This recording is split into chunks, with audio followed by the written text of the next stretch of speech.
Mark సువార్త 11వ అధ్యాయం మొదటి వచనం నుంచి ఒకసారి చదువుదాం. వారు యెరూషలేమునకు సమీపించి ఒలీవల కొండల దగ్గరనున్న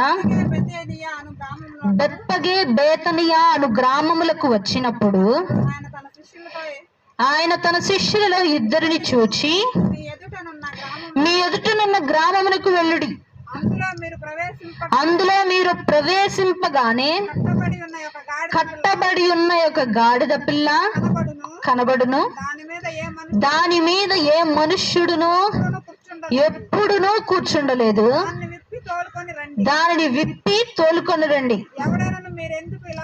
ఎవడైనాను మీరెందుకు ఇలాగు చేయుచున్నారని మిమ్మల్ని అడిగిన ఎడల అది ప్రభువునకు కావలసి ఉన్నదని చెప్పుడి. తక్షణమే అతడు దానిని